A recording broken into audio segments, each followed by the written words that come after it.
Monday సూర్యునిలా ధగధగ మెరిసే వజ్రములా స్వచ్ఛమైన పాలనతో తల ఎత్తగ శిఖరమిది ధర్మయుద్ధ సైనికులై కాంతి పదాన నడయాడే సత్యమేవ జయతే అను జాతీయ నినాదమిది జనంలోన చిగురించిన సేన జనం నుండి ఊరకెత్తిన సేన జనాధారణే పొందిన సేన జనసేన ప్రతి గుండెను తాకిన సేన ప్రభంజనముగా మారిన సేన ప్రజాక్షేమమే కోరిన సేన జనసేన 2019 సార్వత్రిక ఎన్నికల్లో భాగంగా కేవలం 10 రోజుల్లో మాత్రమే ఎలక్షన్స్ ఉన్నాయి. ఈ రోజు నుండి 10 రోజుల వ్యవధిలో రాష్ట్ర రాజకీయాలలో పెను మార్పులు సంభవించే పరిస్థితులు ఏర్పడుతున్నాయి. మరి ఇటువంటి పరిస్థితుల్లో జనసేన పార్టీ అభ్యర్థిగా మదనపల్లెలో టికెట్ లేటుగా వచ్చినా ప్రజల్లో దూసుకుపోతున్న గంగావరపు రామదాస్ చౌదరి గారి భార్య ఈరోజు ప్రచారంలో భాగంగా మనతో ఉన్నారు. ఈరోజు ఆమెను అడిగే మరిన్ని విషయాలు తెలుసుకుందాం. మేడం నమస్తే. మేడం, మీకు టికెట్ అయితే చాలా లేటుగా వచ్చింది. లాస్ట్ చివరి రోజైన 25వ తేదీనే మీరు నామినేషన్ కూడా వేయడం జరిగింది. మరి ప్రచారం ఏ విధంగా కొనసాగిస్తున్నారు? ప్రచారంలో మేము బాగా ముందంజలో ఉన్నామండి. రామసముద్రం మండలం కానీ మదనపల్లి మండలం కానీ టౌన్లో ఇప్పటికే అన్ని వార్డులు తిరగటం జరిగింది.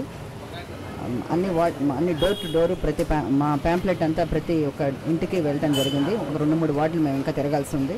అలాగే ఇప్పుడు బసనకొండ, రామాచార్లపల్లి ఇవన్నీ వెళ్ళడానికి మేము బయలుదేరుతున్నాము. ఆ గ్రామాలు పర్యటించడానికి వెళ్తున్నాం. మదనపల్లి మండలం చూస్తున్నాం ఈ రోజు నుంచి. నిన్న కూడా మేము కోళ్లబైలు అవతల మేకలవారిపల్లికి వెళ్ళి అక్కడ కూడా పర్యటించడం జరిగింది. ఈరోజు ఎక్కువ అంతా కూడా మదనపల్లి మండలం మీద ఇప్పుడు కాన్సన్ట్రేట్. గంగావరపు రామదాస్ చౌదరి గతంలో 2 సార్లు ఎమ్మెల్యేగా పోటీ చేశారు. కానీ అతి తక్కువ మెజార్టీతో ఓడిపోవడం జరిగింది. ఈరోజు గంగావరపు రామదాస్ చౌదరికి ఆ రోజు నుండి ఈ రోజు దాకా వెన్నంటి ఉన్న కార్యకర్తలు కానీ ఆయన అభిమానులు కానీ ఉన్నారు. వాళ్ళని కూడా అడుగుదాం, ఏ విధంగా వాళ్ళు పార్టీకి అదేవిధంగా రామదాస్ చౌదరి గారి సతీమణిని గెలిపించడంలో ఎటువంటి కీలక పాత్ర వహిస్తారనే విషయాన్ని ఇక్కడ ఇంకొక వ్యక్తి ఉన్నారు, ఆయన అడిగి తెలుసుకుందాం. గతంలో గంగారపు రామదాస్ చౌదరి అన్న 2 పర్యాయాలు ఇండిపెండెంట్గా నిలబడడం జరిగింది. అప్పుడు ఒకసారి చాలా తక్కువ మెజార్టీతో ఓడిపోవడం జరిగింది. అలాగే 14 ఏళ్ళు ఇంకొక పార్టీలో ఉండి ఆ పార్టీ కోసం ఎనలేని సేవ చేసినారు. కానీ పార్టీ నాయకత్వం అధినాయకత్వం గుర్తించలేదు. కానీ ఈరోజు వేరే వాళ్ళకి టికెట్ ఇచ్చి మన గంగారపు రామదాస్ అన్న గారిని చాలా అవమానించడం జరిగింది. ఆ నేపథ్యంలో మనం జనసేన పార్టీ తరఫున మన పవన్ కళ్యాణ్ గారు గంగారపు స్వాతిక్క గారికి బీఫామ్ ఇవ్వడం జరిగింది. అలాగే గంగారపు స్వాతిక్క గారి కృషికి ఇక్కడున్న జనసేన కార్యకర్తలు, జన సైనికులు, అలాగే మదనపల్లి నియోజకవర్గ ప్రాంత ప్రజలు అందరూ కష్టపడి ఇష్టపడి గెలిపించడానికి చాలా ప్రయత్నాలు అయితే జరుగుతుంది.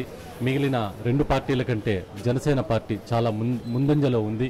మదనపల్లి పట్టణంలో కానీ లేకపోతే మదనపల్లి మండలం రూరల్లో కానీ అలాగే రామసముద్రం మండలంలో కానీ నిమ్మలపల్లెలో కానీ ప్రచారం అయితే పెద్ద ఎత్తున జరుగుతుంది. అలాగే కార్యకర్తలు కూడా స్వచ్ఛందంగా వచ్చి వాళ్ళ సేవలను కూడా గంగారపు స్వాతిక గారికి ఇవ్వడం జరుగుతుంది.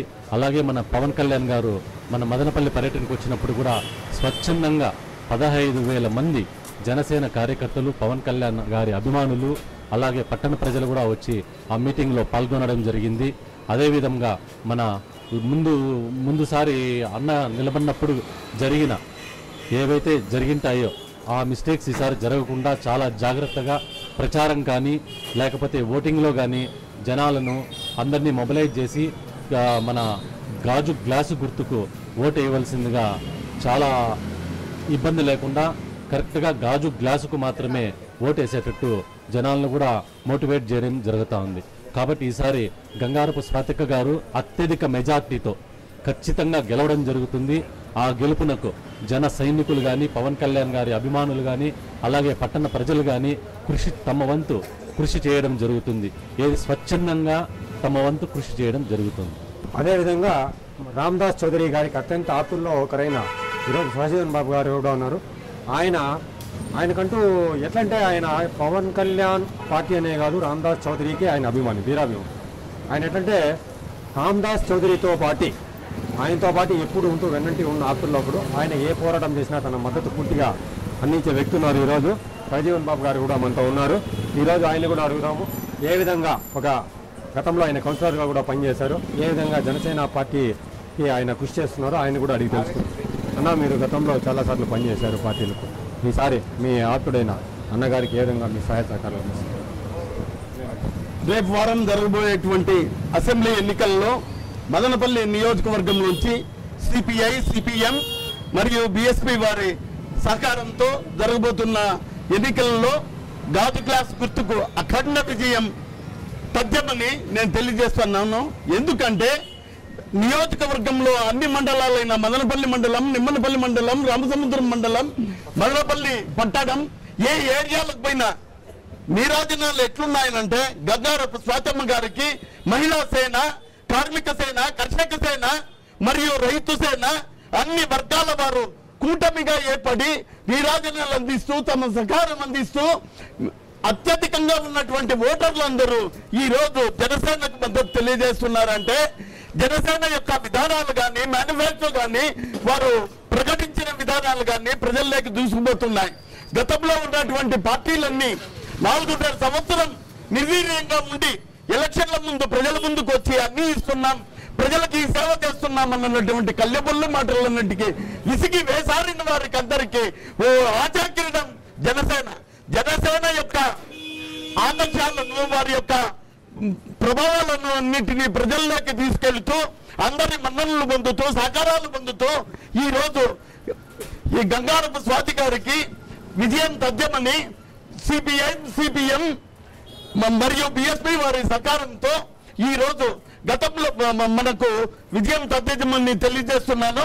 మరి అదే విధంగా గంగారపు రామదాస్ చౌదరి గారు గతంలో ఇండిపెండెంట్ గా పోటీ చేసినప్పుడు కూడా ప్రజల యొక్క ఆదరణ ఉండి 48,500 ఓట్లు సాధించినారంటే ఆ రోజు బంగ్లాపల్లి నియోజకవర్గంలో ప్రజల యొక్క అండదండలు దానికి దిగినీకృతమై ఈ రోజు మహిళలు, కార్మికులు, కర్షకులు, రైతులు అందరూ కసితో రామదాస్ చౌదరికి ఓటేయాలని, గెలుపు అందించాలనేటువంటి దీక్షతో ఉన్నారు. ఈ రేపు వారం జరిగే ఎన్నికల్లో జనసేన విజయం తథ్యమని తెలియజేస్తున్నాను. మన గుర్తు గాజు గుర్తు, తప్పకుండా ప్రజలు ఆలోచించి గాజు గ్లాస్ గుర్తుకు ఓటేయాలని విజ్ఞప్తి చేస్తున్నాను. అదేవిధంగా జనసేన పార్టీ బలోపేతం చేయడానికి ఈరోజు ప్రచారంలో భాగంగా ఇంకొక వ్యక్తి ఉన్నారు మనతో పాటు, ఆయన కూడా అడిగి తెలుసుకుందాము. సార్, మీరు ఇప్పటిదాకా ఎన్నో రాజకీయాలు చూస్తుంటారు, ఎన్నో పార్టీలు చూస్తుంటారు, వారి సిద్ధాంతాలు చూస్తుంటారు. మరి మీ కొడుకు వయసు, దాదాపు మీ కొడుకు వయసు ఉంటుంది పవన్ కళ్యాణ్ గారి, ఆయన సిద్ధాంతాలు కానీ ఆయన చెప్తున్నటువంటి సంక్షేమ పథకాలు కానీ ఏ విధంగా ఉన్నాయి? సార్, ఒకటి గంగారపు రామదాస్ చౌదరి గారు కానీ, స్వాతమ్మ కానీ, వీళ్ళు గత 30 సంవత్సరాలుగా ప్రజాసేవలోనే ఉన్నారు, ప్రజలకు అందుబాటులోనే ఉన్నారు. అయినా అధికారానికి రాకపోవడానికి ముఖ్య కారణం ఏమంటే డబ్బుతో రాజకీయాలను శాసించేటువంటి ఈ పార్టీలకు దగ్గర ఉండడం వల్ల ఆ డబ్బు బలము వీరిని అధికారం దగ్గరికి చెరువు కానీయకుండా చేసింది. అయితే వారి వ్యక్తిగత బలం ఎంతున్నా కూడా చాలా అందరికన్నా బలవంతుడు అయినా కూడా ఆయన అధికారానికి చెరువు కాలేకపోవడానికి కారణం ఏమంటే ఆయనకు ఒక బలమైన వేదిక దొరకలేదు, అంటే ఆయన సిద్ధాంతాలకు తగ్గట్టు వేదిక దొరకలేదు. ఇప్పుడు జనసేన డబ్బుతో కాకుండా విలువలతో రాజకీయం చేసే ఒక పార్టీ రామదాస్ చౌదరి గారి సిద్ధాంతాలకు తోడయ్యే పార్టీ ఒకటి ఆయనకు జత కలిసింది కాబట్టి ఆయన విజయం తథ్యం ఈసారి. దాంతోపాటు ఇదే సిద్ధాంతాలు కలిగినటువంటి సిపిఐ, సిపిఎం మరి బిఎస్పి పార్టీలన్నీ కలిసి కూడా ఆయన గెలుపు కోసమని స్వాతమ్మ గారి గెలుపు కోసం ప్రయత్నిస్తున్నాము. జన సైనికులంతా కూడా స్వాతమ్మ వెంటే ఉన్నారు. పోతే పవన్ కళ్యాణ్ గారి ఆశయాలు, ఆయన ఒక మార్పు కోసం చేస్తున్నటువంటి తీరు ప్రజలందరినీ కూడా ఆకట్టుకునింది.